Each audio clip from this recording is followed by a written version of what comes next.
Oggi ho una nuova sfida linguistica per te. Come sempre ti farò vedere alcune frasi in inglese e il tuo compito sarà quello di tradurle in italiano correttamente.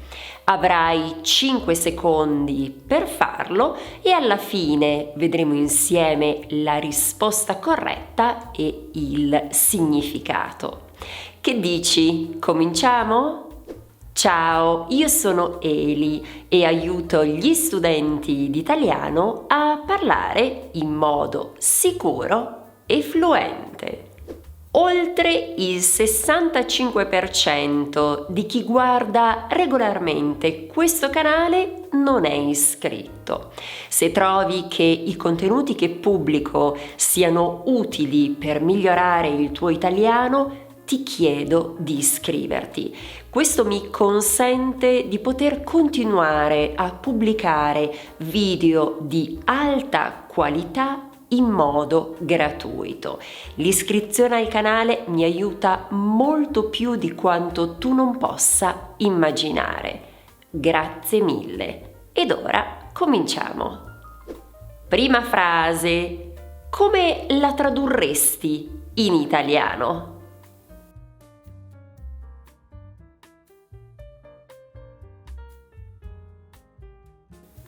Per esprimere il fatto che si ha poco tempo per fare qualcosa, in italiano si usa l'espressione sono di fretta, ma anche vado di fretta. Questo perché in italiano è possibile dire essere oppure andare di fretta. Ma passiamo subito alla seconda frase. Come si traduce in italiano?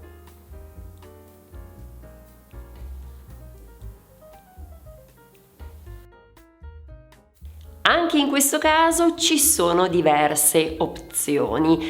Probabilmente la più conosciuta è ti sta benissimo, ma anche possiamo dire più semplicemente stai benissimo.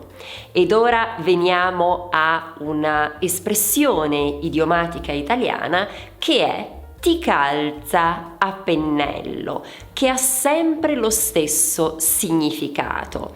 Ma volevo anche farti conoscere una quarta opzione, perché devi sapere che in modo informale quando qualcosa sta bene a qualcuno, usiamo spesso la frase ti sta da Dio. Ebbene sì, e devo dire che questa frase mi è stata detta pochi giorni fa dalla ragazza che mi ha fatto la messa in piega e quindi mi sono detta, questa la devo proprio far conoscere agli studenti di italiano. E se stai resistendo alle difficoltà, come si traduce questa frase in italiano?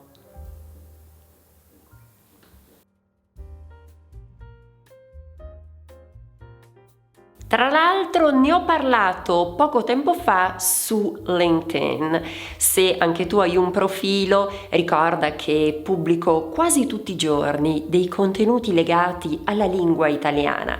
Ma comunque, questa espressione in italiano in modo informale, mi raccomando, stiamo parlando di un tipo di italiano di registro basso, decisamente non sorvegliato, si dice tengo botta. Allora, tenere significa riuscire a mantenere, diciamo a conservare, quindi riuscire a resistere ancora meglio. E per botta ci riferiamo a un colpo, a un qualcosa di impatto, un impatto negativo, no? Anche in senso figurato. Quindi tenere botta significa riuscire a reggere una situazione per quanto difficile. Ti ricordo che se vuoi migliorare il tuo italiano ho una cosa molto utile per te, un PDF con i 100 verbi più utilizzati in italiano. Lo potrai scaricare gratuitamente cliccando nel link che troverai qui sotto o anche qui nella scheda. E come si traduce questa frase? Molto utile quando vuoi che qualcuno ti informi su qualcosa.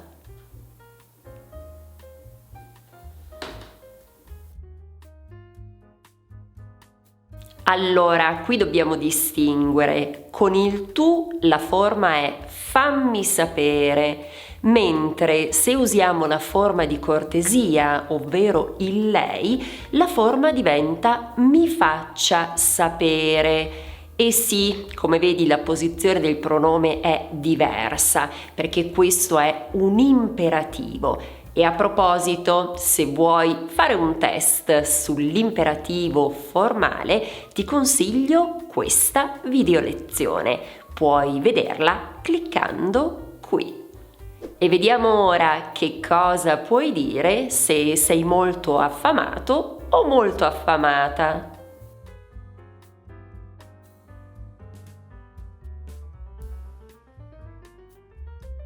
Noi italiani diciamo ho una fame da lupi e un po' si avvicina quindi, credo, a un'espressione inglese per cui dite mangerei un cavallo, se non sbaglio, è corretto?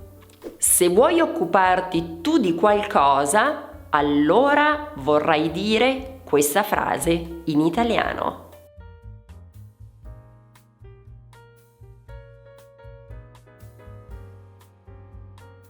La frase è ci penso io e si usa proprio per rassicurare qualcuno del fatto che sarai proprio tu ad occuparti di una situazione, un compito o qualcos'altro.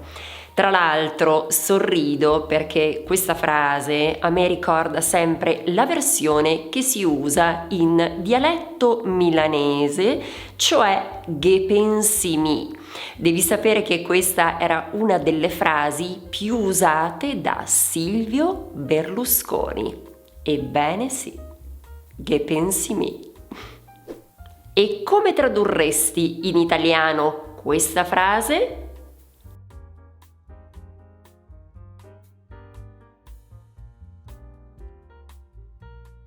Molto semplicemente torno subito e ogni tanto devo dire che si vede sulla porta dei negozi questo bigliettino, può capitare, no? Di andare in un negozio e trovare il bigliettino con scritto torno subito davanti a un negozio, magari anche sulla porta di un ufficio. Ti è mai capitato? A me sì, parecchie volte. Ed ora finiamo con una frase difficile da tradurre. Vediamo.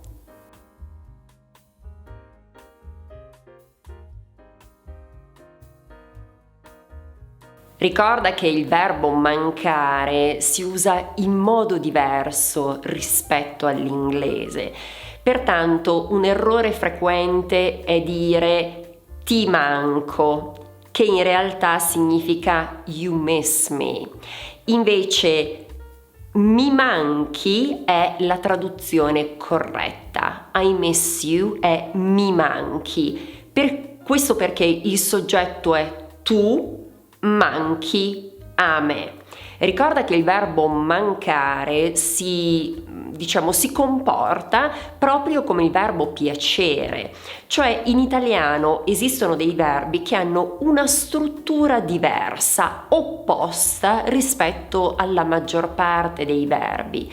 Sono i cosiddetti verbi OVS, io li chiamo così perché molti studenti conoscono il nome di questo negozio italiano, di questa catena italiana, e quindi sarebbe OVS, cioè oggetto, verbo, soggetto.